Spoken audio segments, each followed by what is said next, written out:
I think it's time to have my cup of coffee and talk for 10 minutes flat about the history of the Diabelli variations in sound. I think it's a funny conversation to have always, because there's a tendency in music criticism to think that for each masterpiece there is an unfathomable mountain of amazing recordings through which we must trawl, and out of which we might pick one, probably subjectively. And I think that in contrast to that, the reality is so often that there are very few adequate recordings of masterpieces, and in many cases there are none. And it's a question for another time, what sustains that culture in music criticism? And of course, one factor just is flat insecurity. Now, the Diabelli Variations have been recorded on the highest level, let's say, 5 times. 3 of these 5 important recordings belong to Alfred Brendel.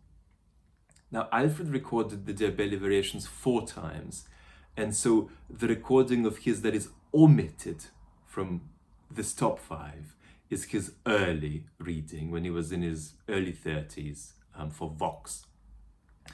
And that reading doesn't say that much about the piece, but it actually says a lot about Alfred's development as a musician. And for that reason, even though Alfred might not want that recording to be out there, it's an important recording. For many stretches, it is playing that is too quiet in that reading by Alfred. There's a kind of bogus seraphic quality to much of it. In the slow moments, the playing is often empty, and a confident conception of the character of the piece isn't quite there. Now, when playing in slow movements is empty, that's not a problem, even for a great musician in their youth. I mean, I can't name a date, but at some point, Till Fellner went from being empty in his slow movements, let's say 20 years ago, he was often empty, to not being empty. In the last 10 years, he has almost never been empty. But the thing that's most precious about that early reading by Alfred is that bogus seraphic quality, because that is Alfred trying to be Edwin Fischer. Alfred is reaching for a simplicity that is too similar to Fischer's and isn't sufficiently internalized. And so it results, as Alfred himself might put it, in a simplicity that hasn't gone sufficiently properly through a complexity and come back out on the other side. And of course, the most painful examples of that in Alfred's very early recordings, when he is reaching for Fischer, probably are to be found in the late Beethoven piano sonatas. I mean, there are some passages in opus 109 where Alfred reaching for that kind of not yet fully internalized simplicity, where that's so obvious and so moving, in fact. Now, Alfred's other 3 recordings include a live reading in the 1970s, which is probably the second best recording the Diabelli has ever received, and the live reading in 2001 with a studio recording in the middle. The 2001 reading is the best recording the piece has ever received. It didn't please everybody, but there was a pattern among the people not pleased that they had a special view of late Beethoven. Michael Tanner was one individual not pleased. And actually throughout Alfred's relationship with the Diabelli Variations, one listener who often struggled with it was Edward Said. And of course, Said's problem was that he read too much Adorno and listened too much through the lens of certain ideas, which made him hear and want to hear things that weren't necessarily appropriate. Another great recording that is definitely in the top 5 is a reading by Artur Schnabel.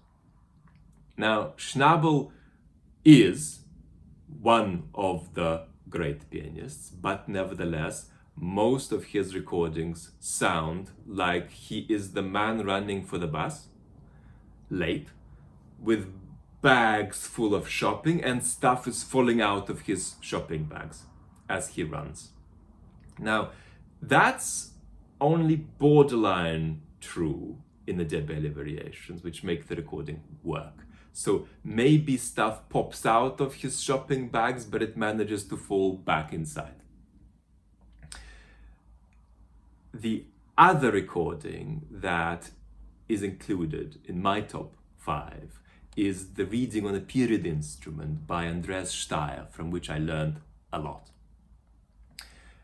Now, recently the Diabelli Variations have become a party piece and everybody plays them, people who understand the piece and people who don't. Of the admirable recent recordings, there is the reading by Paul Lewis, which is about 10 years old now, and Paul Lewis is now coming back again to the Diabelli Variations. He'll continue to do so. And I regard that reading as an admirable work in progress. Another very recent reading is a reading by Imogen Cooper, who I love for more than one reason. But I think what I'd say about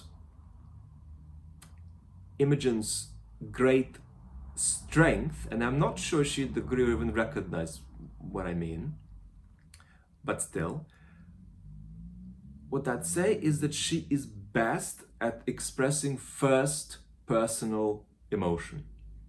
So emotion that happens in a single consciousness. And you get, of course, so much of that in Schubert's literature. A single consciousness sleepwalking, a single consciousness daydreaming, a single consciousness changing states, a single consciousness moving from one space to another. And with Beethoven, the emotion is often depersonalized. So at the end of the Diabelli Variations, and the end of the Diabelli is not definite, you have a situation of looking back down onto earth, having climbed above, and looking down with irony and with love. And the irony and the love are held in a container which holds the irony and the love that is appropriate to feel toward all of this stuff. And it's not necessarily held in a single consciousness. There is also a double, and I think that distinction is relevant to what happens in Imogen's recording of the Diabelli Variations. Another recent recording that's admirable but not revelatory is a double recording by Andras Schiff on a relatively contemporary instrument and on a period instrument. The two celebrated recordings by Stephen Kovacevich are overestimated.